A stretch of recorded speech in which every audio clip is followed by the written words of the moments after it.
Welcome to Insights from Getting Undressed with speaker, author, and coach, David Cooks.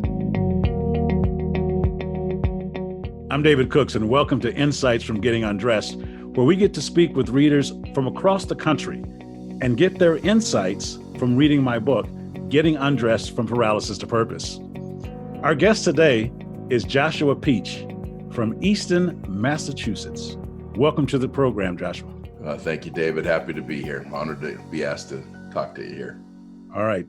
Is it okay if I call you Peach? You've definitely earned that right, my friend. Fantastic. Hey, before we get started, tell us a little bit more about yourself. Yeah, thank you.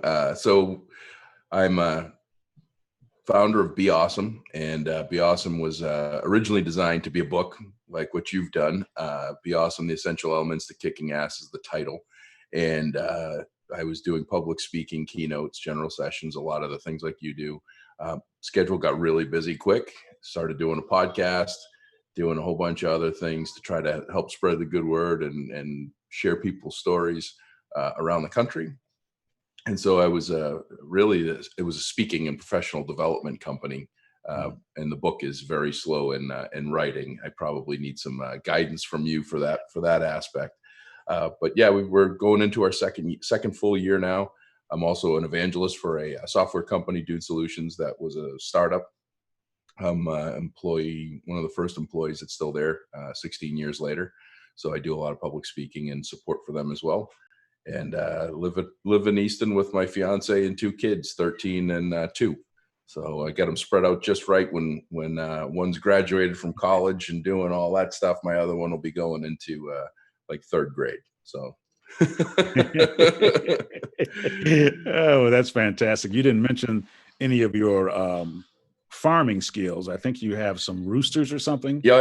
I get right now. I get 6 roosters. I got too many roosters. There was a little bit of fun stuff happening behind the hen house last year, and we ended up with a whole bunch of unanticipated chickens.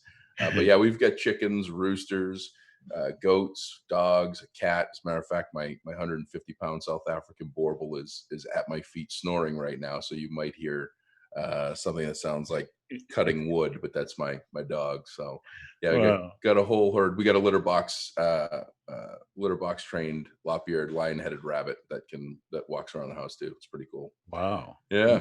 I didn't know all that. Well, hey, we're excited to have you here. I mean, it's an honor for me. So let's get started. Yeah. What story in the book did you relate to the most, and why? I can't relate to it, but it was relatable. And I think it's the story of when after you were paralyzed and you were going to school for the first time in your wheelchair and there was no ramps. I think there's reference to really there was no established ADA compliances. And correct me if I have it out of line, but there were no ADA compliances that were in place, and you had to find your way. Right, you had to find your way around and navigate your way around what was prior to that a known space. When you were able to walk, and then you weren't, and you needed to find that space. And most people would not have made it through the front door, but you found every tunnel and cavern and hallway and adjustment that you needed to get the job done.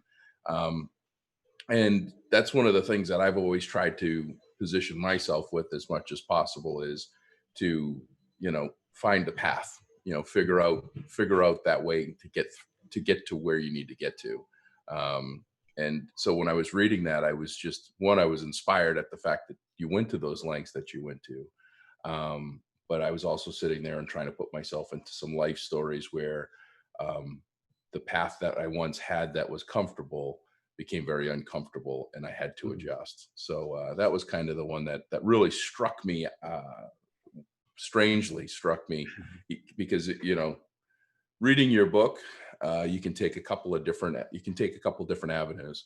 You can say, oh, I can't relate to that because I'm not paralyzed, or I don't have this challenge, or I don't have that. Or you could try to take paralysis as a whole in any capacity and put yourself into a position of, I've been in a situation that's somewhat relatable, or I Mhm. can put an alignment to it and look at it from my lens. And that was kind of the story that I was just so impressed and inspired by, but then I put into kind of some projects or things that I've challenges that I've had in my life, and trying to navigate that new way to get to the same place. Yeah. Well, I think we're all kind of there right now with this COVID-19 and everything too. We're all on a journey, and now Yep. we're having to renavigate, and Y- it's caused some sort of paralysis for all of us in terms of how it's impacted our ability to function. And Right. so that's a pretty good analysis. Yeah. Um, Give us some of your key takeaways from the book. Man, I'll tell you what. There's so many of them. You know, the first key takeaway is something that you say in the book and you say in life, which is, as long as there's time on the clock, right? Still time on the clock. Um, that we have to be mindful and not waste time that's on the clock to get going, to do something. I think you made reference where you didn't have time to almost have a pity party for yourself, right? Because you had to get right into it, and realizing that you had to maximize your opportunity with time to adjust and do all the things you had to do. Um, where time to have that stinking thinking went to the side really quick. Mhm. The other key takeaway is the answer's always no until you ask, is one of the things that I pride myself on saying. And with you, it's like the answer's always no until you say yes. And I use the story Mm. when you wanted to get the coaching staff part of the team, Duke, and you didn't have the resume, and you kept sending. You kept sending letters, and you just persevered, and it was like you were not going to take no as an answer at any level. Like someone was going to say no to you, but it was not now. So the importance of perseverance, and just because it's no today doesn't mean it's not going to be no tomorrow. And how much do you want to fight for it? The last takeaway. I don't know if it's in the book or not. I was reading your book, trying to read your book over this weekend, and I'm not sure if it said specifically in the book or not. I didn't find the tagline, but you know, it exudes in you and your entire book, which is, today's a great day to be alive. And it's something that you say to me. And through all of your stories and all of your life and all of your challenges, it seems that the message in that book very much says, today's a great day to be alive, and maximize that. And so, um, I don't know if that's enough takeaways, too many takeaways, but those are my takeaways. That's absolutely great. All right, before we sign off, Hmm. we're going to let you freestyle. Yeah. And you can share with the audience anything you like about the book. Um, and then we'll kind of come back and close it out again. All Yeah. right. Yeah. No, I think that, I'll share with my story on the book.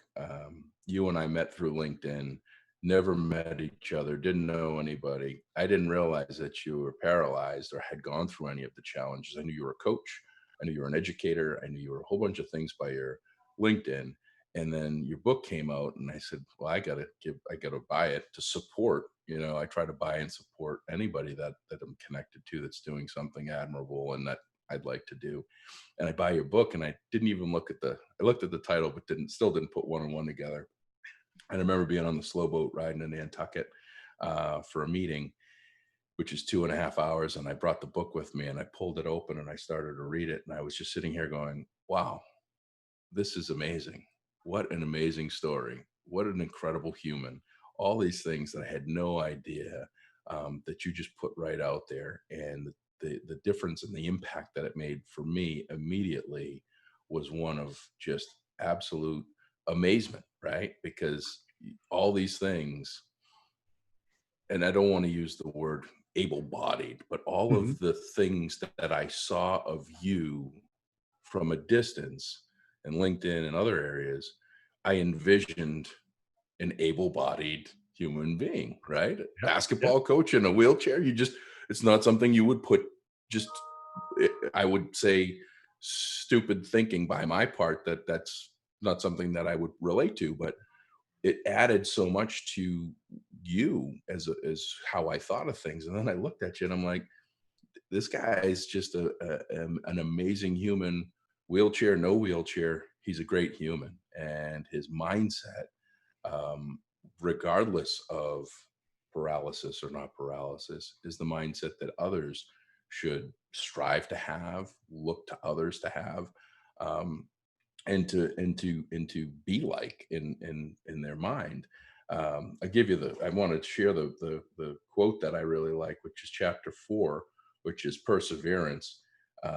And chapter 4, friends matter. Persevering through life's challenges sometimes requires getting help. You're not in it all by yourself. I think that right now, with everything that's going on with COVID, and not just with COVID, I mean, we're learning a lot about ourselves and who we are and what we are, and the people, our tribe, our people that are around us, the ones that really matter.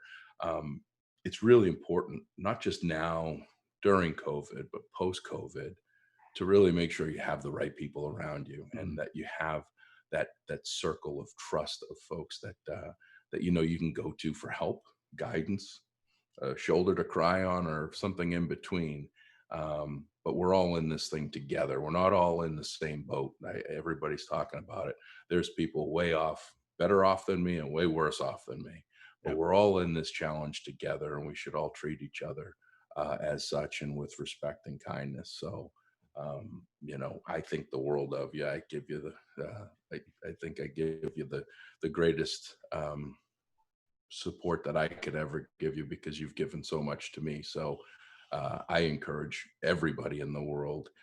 There should be 360 million copies printed and produced and given to every person, because I think that the book has so many takeaways. It's an easy read.